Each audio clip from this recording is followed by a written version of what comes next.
This is a community of residents that are the direct descendants of parents that their grandparents, great-grandparents were actually slaves on plantations that this community consisted of during that time. And many of the residents acquired land, some from the former plantation owners through purchase, and raised their families for generations through the use of the land.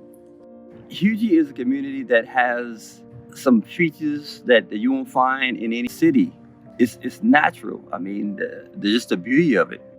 Mostly I describe it as home. It's places I can come to and not have to worry about all the hustle and bustle of the city. We've always had to fight harder to maintain our quality of life. The need for sand in order to build and establish new developments and the creation of new communities put the Hugie residents and the Donmar Sand Mine on a collision course.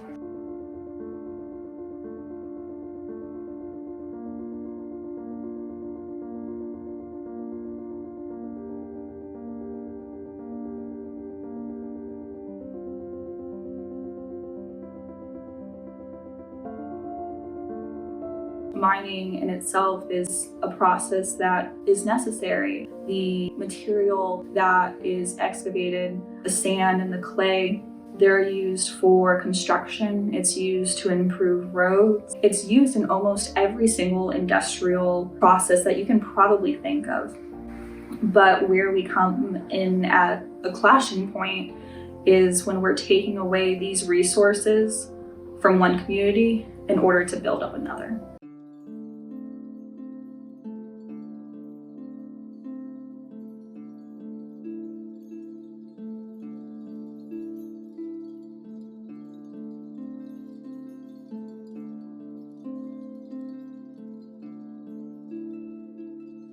Now, Donmar owns a 5-acre, 20 feet sand mine on Charity Church Road. And it filed what's called a special exception in order to rezone the area where the mine is currently located from R2 to Flex 1. That changing of the rezoning put fear and concerns in the resident in that they felt that the rezoning of the property in that particular area would open the door for the expansion of that mine from 5 acres and 20 feet to 30 plus acres and 30 feet. As a result, the community became quite involved by attending multiple meetings over multiple years, planning and zoning, land use committees, the Berkeley County Council, and ultimately what people feared did indeed occur.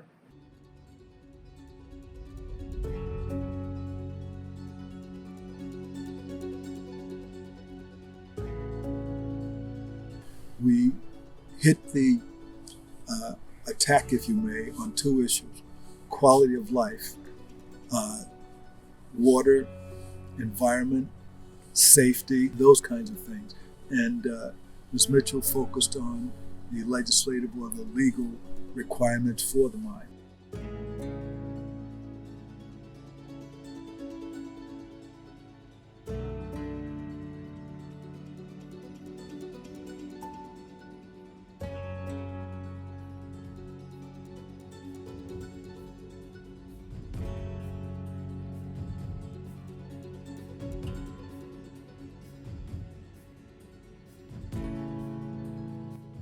I then raised the question before the council, have any of you been to Hugie? And again, it was deafening silence, but we invited other members of the Common Council to come.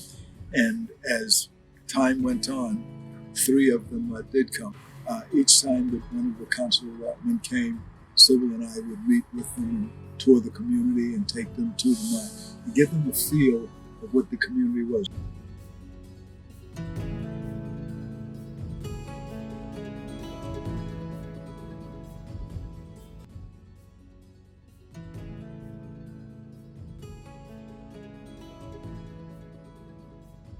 I have a letter from one of our residents. My name is Rosa Gibbs. I'm an 85-year-old resident of Hugie, South Carolina. I've lived in Hugie all of my life. Our community is nicknamed Charity because we are a loving community, a welcome community. However, sometimes our kindness is mistaken for weakness. The Hugie community current has a steel mill and a chemical plant and a mine. Enough is enough. For all these companies, the bottom line is a profit margin for their shareholders. However, for me, this is personal. This is home. At 85 years old, I have traveled to every hearing on this expansion. 1 hour round trip on a bus, sat through long meetings, and had this issue tabled more times than I can recall. Yet I come each time to make my presence count. I adamantly oppose the mine expansion. This is personal. Hugie is my home. And she signs it, Ms. Rosa Gibbs. It takes away from our quality of life. The evidence being more dust, more traffic. The highways are being destroyed by the vehicles, the amount of vehicles. And a concern should be not just for profit. I have managed to build me a home, and there are beautiful homes on Charity Church Road, and to have the Donmar Mine, which is a big eyesore, it devalues the homes. We have more trash. You have more people that are going to be coming through the area. They're going to be transiting through, and whenever the transit's coming through, they throw trash out. They don't care. It's not their community. And the quality of life overall is just going to go downhill because of the amount of noise that's generated from the mines, for the trucks, the constant traffic. We're going to have to change our routes of how we go places just to avoid the truck traffic. What will happen when they leave? Big holes in the ground. It doesn't impact me so much now, but in future, for the future generation, what will they have? With mining operations, we see them more commonly than not either in the middle of wetlands or right next to wetlands or right next to a stream. That way water can be discharged from this groundwater resource into a wetland or into a stream. The problem with that is that water's not always clean.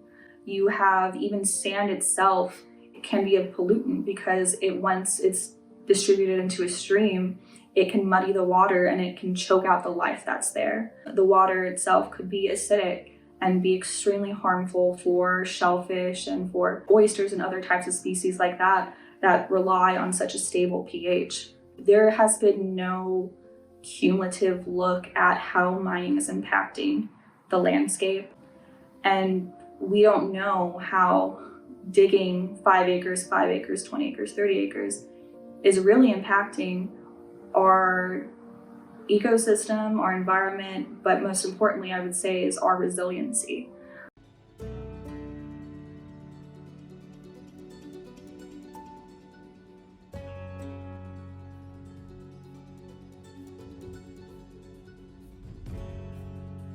The approval was granted to expand that mine. So as a result of that battle, we established a very cooperative alliance and collaboration with the Coastal Conservation League and Representative Jefferson. Hugie is a part of my district. So I tried to divide my time with Hugie, St. Stephen, Alvin, Cross, Pringletown, all of which are in my district. So I think it's very important as a representative that you spend enough time in your district talking with the citizens, because certainly you want to find out what the concerns, what the needs are, and that's part of my duty and obligation. So I try to visit them at least 2 or 3 months out of the year, if not more often than that, and especially when I'm called upon to appear on a specific program or something of that nature. And it's part of my job, and I enjoy doing that. My job as a representative is to make sure that everybody's at the table.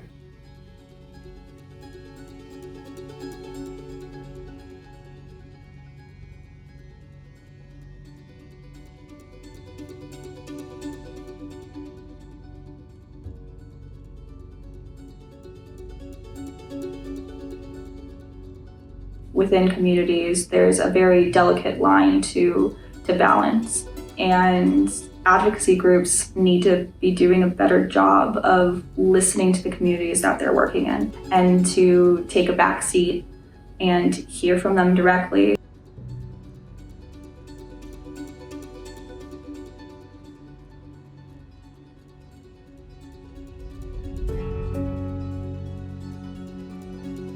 One of the things we were able to help provide were legal resources. We partnered with SCELP, the South Carolina Environmental Law Project, who were at the table with Donmar and able to be that legal service that otherwise a community might not be able to have. It was about trying to leverage the resources that we did have and our collective power into getting something for the community that benefited them, to be able to show that you don't mess with Hugie.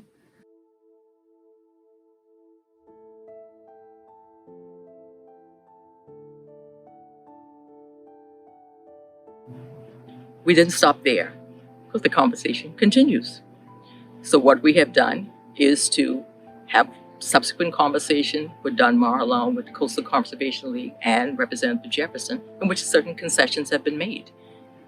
And a few of the concessions are Donmar has agreed to provide and to future title 10 plus acres to the community for future development. It also will be providing funding that will allow for the completion of the Hugie Recreation Park, which is located on Kenhoy Road. And it's also allowing members to get access to them through community meetings, which was going to ensure future engagement. So nothing was given to the community. We earned it. The settlement is great, and we can work with what we got. But to me, I would rather go back to where we were. No holes in the ground, and go from there. The end results, those settlements, I would have preferred for them not to even be here, but being that they are here, those settlements is a drop in the bucket. It was fluff to me. It helped.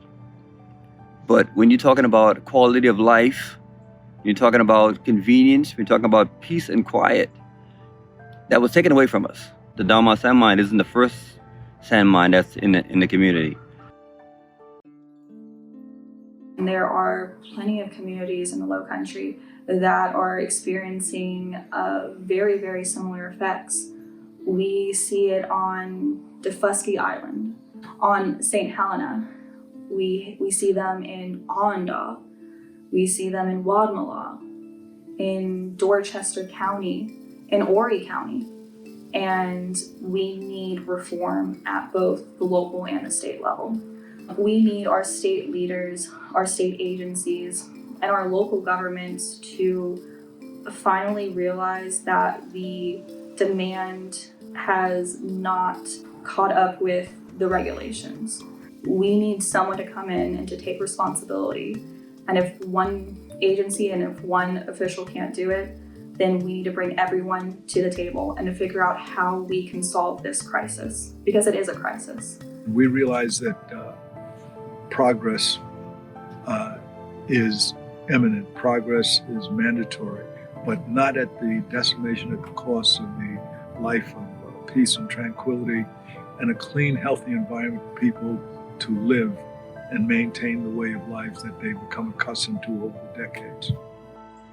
I've often say this, they always laugh at me when I say this, and that is, if you're not at the table, you're on the menu. I like being at the table. You cannot sit. You have to come out. You gotta attend the meetings. The community has a role of all its own to be proactive into engaging themselves with what's going on in the community. Turning a blind eye solves nothing for anybody. So my advice to everybody in every community, fight. Because your life really depends on it. It's not a give me. They're not gonna give you what you think that you deserve. They're gonna take.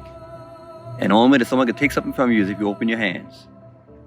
So close your hands and fight.